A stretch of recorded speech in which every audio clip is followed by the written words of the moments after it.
Hi guys, I'm Kristen from Millennial Moms, and today I'm going to tell you what I needed in my hospital bag and what I could have left at home.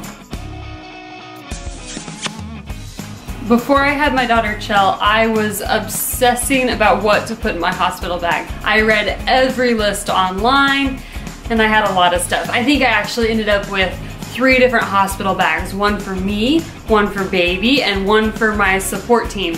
Realistically, I could have easily pared it down to one bag. So today I'm going to tell you of the things I brought, what things I loved and I couldn't have survived without, and what things I could have left at home. A picture of my daughter was a huge necessity for me. This was my focal point throughout the entire labor. I would say, you know, this little girl, this is why it hurts. This is why I'm doing it.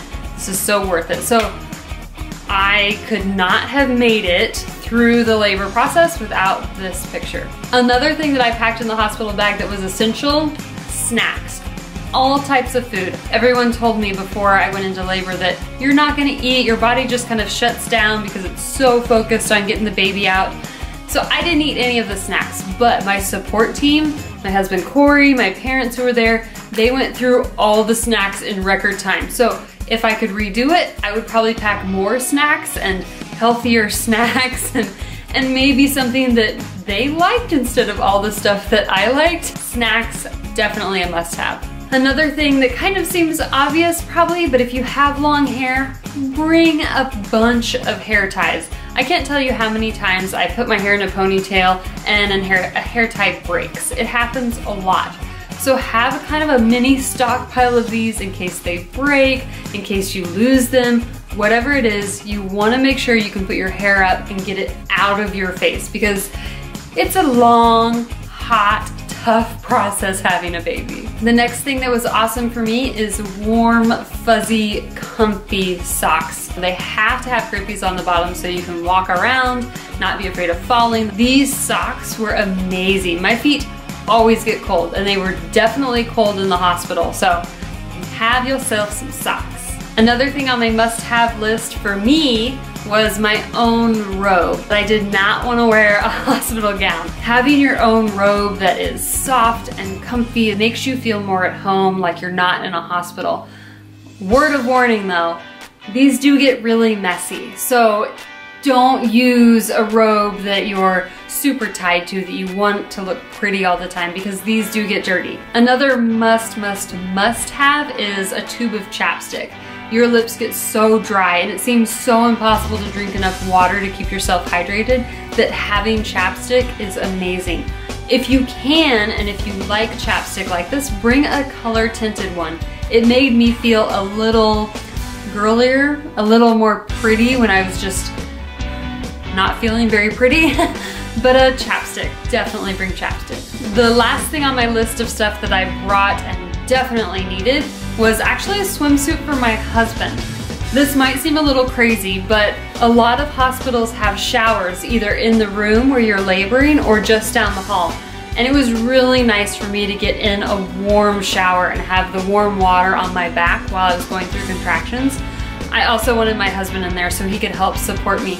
Having a swimsuit for him meant that he was able to get in the shower with me. The nurses could still come in the bathroom if they needed to. Moving on to the things I did pack but probably didn't need.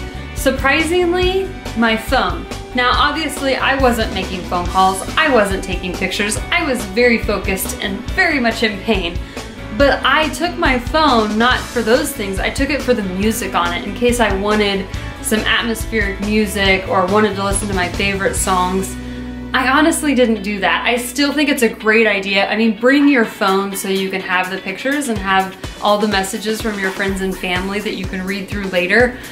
But for music, I never used it. Now this item I brought, and looking back, I feel kind of ridiculous for bringing, but I brought DVDs. I had like movies, I had like the full seasons of TV shows. I, in my head, thought the labor process was gonna be very long and I was gonna have time to just lay in bed and watch movies. That didn't happen. I was actually induced when I gave birth to my daughter, and so at 7 a.m. they induced me and labor kicked in full swing and lasted until 7 p.m., so full 12 hours.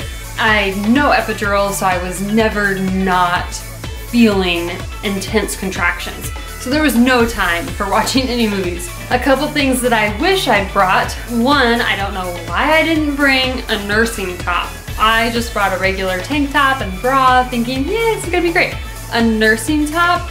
Just take a nursing top. Like, you're immediately gonna start nursing your baby, most likely. So having a nursing top that like clips open, that you can easily do that, is so nice. Then you don't have to stay in either that hospital gown or in your own outfit that you brought that is now completely dirty. You have something else to change into. Along with that, I brought yoga pants to wear home because I have some insanely comfortable yoga pants. Looking back, I wish I'd brought kind of a loose-fitting maxi skirt or a maxi dress, something that's easy to get on and off and that's very comfortable. For me, it was surprisingly hard and painful to put those yoga pants on. And my yoga pants are kind of tight-fitting, and so that just was not a good idea looking back. I also wish I had brought a large cup with a lid and straw. During labor, you need to be drinking as much water as you can. So my husband had a small cup of ice water and a little bitty straw. The problem was they didn't have lids and the cup was about this big. So if I could do it over again, I would definitely bring a cup with a lid and a bigger straw. Those little straws are just, it's not enough volume in your mouth at one time. Bigger straws, the better. Lastly, I wish I had brought just a simple plain onesie for my daughter to wear home from the hospital. We have a beautiful onesie in my family that my dad actually wore home from the hospital.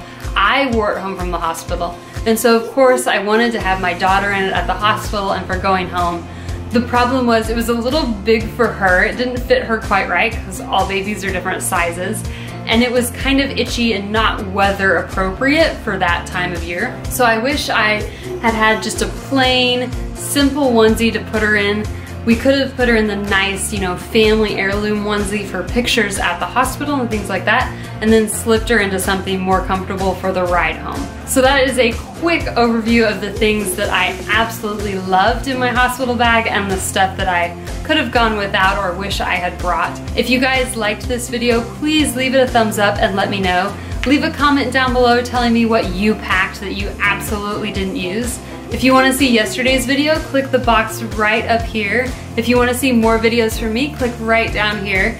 And don't forget, subscribe to Millennial Moms, and I will see you guys next week. Click that button right there for that.